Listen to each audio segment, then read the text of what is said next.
In school, I studied IT, and when I was in school, I did photography. I thought I'd end up in the IT space, the tech space, but I really didn't think I'd pivot to this media space, and I didn't even understand how the media space works. My initial expectations were, I'm just doing photography to get money, pay small bills, and I didn't think of it as a career per se.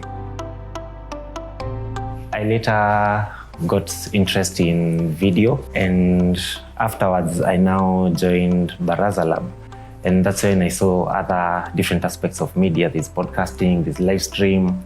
So later I kind of pivoted to podcasting, and then setting up Blueberry came much later in October 17th, 2020.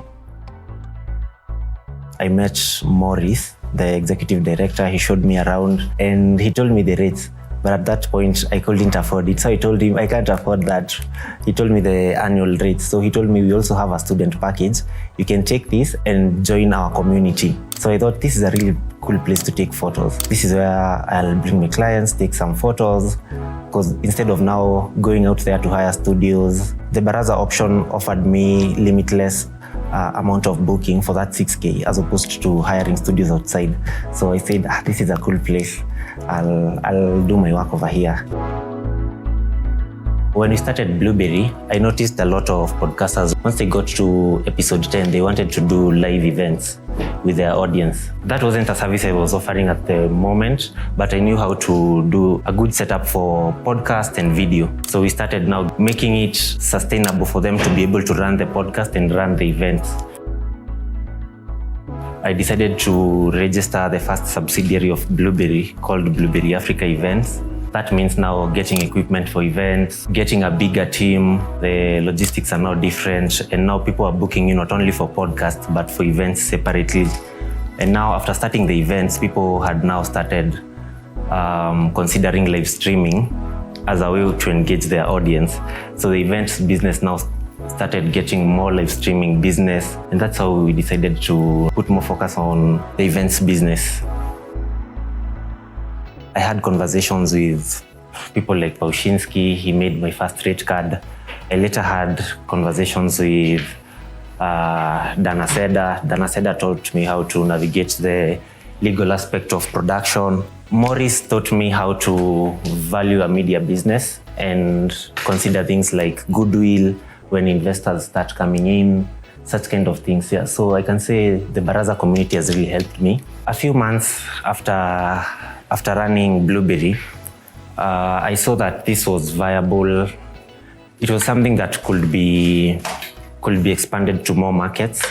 And then there's one day I was in a shoot with a guy called Leo. He's South African.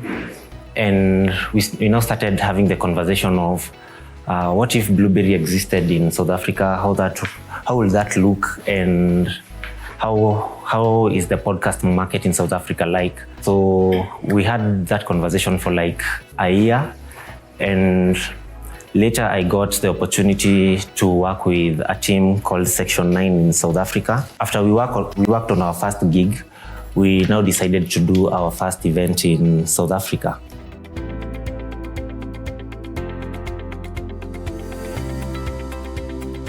After now being in this podcast live stream production space, I feel like we are now ready to go out there. We were creating a minimum viable product, and we are now ready to take it out to the world. We decided to start our own workshops. One of the major areas we want to cover is we want to upskill creators, especially in the podcast space, to understand distribution, to understand monetization strategies and audience engagement. And the first stop we are doing is London. After London, we go to Cape Town. And then after Cape Town, we do Pretoria. After Pretoria, we now launch Blueberry Johannesburg. Sometimes it gets a bit challenging, and you just need to have a strong support system around you. Maybe if your goal is monetizing your content or something, it might not be paying off right now. But if you stick around consistently for a while, luck has a way of finding you. But if that only happens if you stick around for a while. If you quit, luck won't find you.